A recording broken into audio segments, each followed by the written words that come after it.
teman-teman semua, perkenalkan nama saya Yakin Kasih Manoa.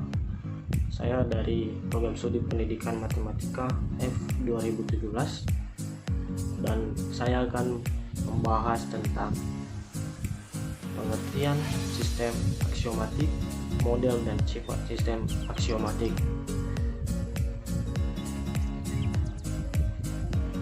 Nah, pada bab ini kita akan membahas 3 topik, yaitu pertama pengertian sistem aksioma, kemudian kedua model aksioma, dan ketiga yaitu sifat sistem aksioma. Ya, kita masuk pada bagian yang pertama, yaitu pengertian sistem aksioma. Yang kita tahu dulu bahwa metode aksiomatis adalah suatu prosedur dalam hal yang mana untuk menunjukkan ataupun membuktikan sesuatu yang dilakukan melalui penelitian, pengamatan, penajaman intuisi yang dilakukan secara benar dan jelas. Maka suatu sistem aksiomatis disusun melalui urutan pengertian dan penjabaran secara jelas, yang di dalamnya tidak boleh ada definisi yang mengikat. Maka sistem aksioma itu adalah sistem penerapan dalam matematika dari berbagai metode logika atas sekelompok unsur, relasi, dan operasi. Dalam proses penalaran matematika, suatu rumus ataupun teorema matematika terdiri dari beberapa hipotesis dan kesimpulan.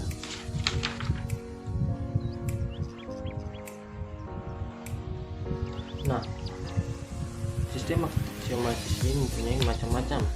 Yang pertama yaitu istilah tak terdefinisi.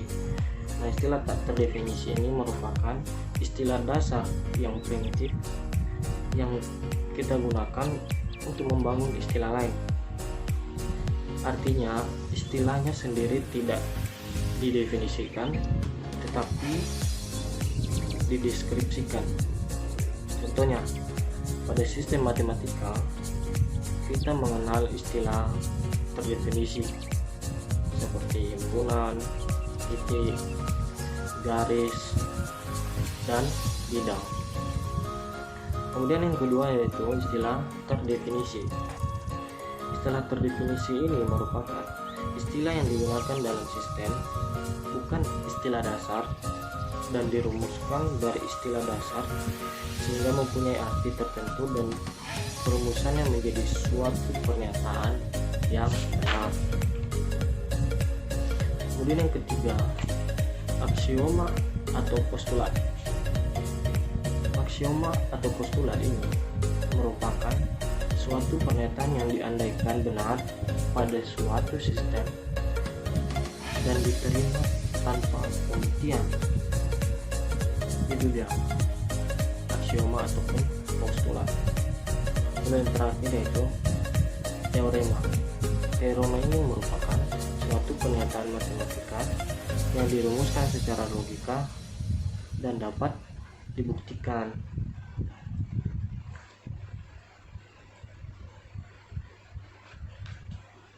Nah, berikut ini merupakan salah satu contoh dari sistem aksiomatik. Dikatakan di sini diberikan suatu sistem aksiomatik dinamai dengan sistem aksiomatik FE, FO dengan istilah-istilah primitif FE, FO, dan relasinya yaitu termaksud pada. Maka kita harus tahu aksiomanya itu, yaitu yang pertama aksioma yang satu, terdapat tepat 3 FE yang berbeda pada sistem aksioma ini. Dan yang aksioma kedua, 2 FE yang berbeda termaksud pada tepat 1 FO.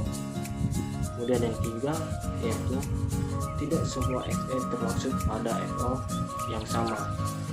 Kemudian yang aksioma 4, setiap 2 FO yang berbeda memuat paling sedikit 1 FE yang termaksud pada keduanya. kita masuk pada bagian yang kedua, yaitu model sistem aksioma. Nah, tadi kita tahu sebelumnya bahwa kita harus mencari aksioma-aksiomanya. Maka pada model ini penerapan aksioma itu dapat kita interpretasikan dalam persoalan sehari-hari. Misalnya FE tadi, yang FE saya katakan tadi, kita interpretasikan menjadi buku, kita katakan dia buku. Kemudian ya FO tadi kita interpretasikan menjadi rak, dan kalimat termaksud pada kita interpretasikan sebagai terletak pada. Kita dapat mencarinya melalui aksioma-aksioma. Maka aksioma yang pertamanya itu tadi kan kita ganti kata FE, FO dan termaksud pada. Maka kita masukkan di dalam itu, dalam kalimat aksioma tersebut, yaitu aksioma yang pertama, terdapat tepat. Ini tadi FE kita ganti jadi menjadi terdapat tepat 3 buku yang berbeda pada aksioma ini. Kemudian aksioma kedua, 2 FE. Nah, ini tadi katanya FE. Jadi 2 buku yang berbeda termaksud pada tepat 1 rak. Yang ini tadi rak ini FO. Kemudian yang ketiga, tidak semua buku terletak pada rak yang sama. Dan terakhir aksioma keempat, setiap 2 rak yang berbeda memuat paling sedikit 1 buku yang terletak pada keduanya. Maka itu kalau kita interpretasikan di kehidupan kita sehari-hari tentang sistem aksioma ini. Oke, kita masuk pada bagian yang ketiga, yaitu sifat sistem aksiomatik. Sifat suatu sistem aksiomatik ini terbagi atas 3, yaitu yang pertama adalah konsisten. Nah, suatu sistem aksiomatik ini dapat dikatakan konsisten jika dari aksioma-aksioma yang ada tidak mungkin menghasilkan teorema-teorema yang kontradiksi dengan aksioma-aksioma yang ada dan dengan teorema-teorema yang telah dibuktikan sebelumnya. Kemudian yang kedua, setiap aksioma yang ada pada sistem tersebut bukanlah merupakan turunan. Jadi antara aksioma yang satu dengan aksioma yang lain saling bebas ataupun independen.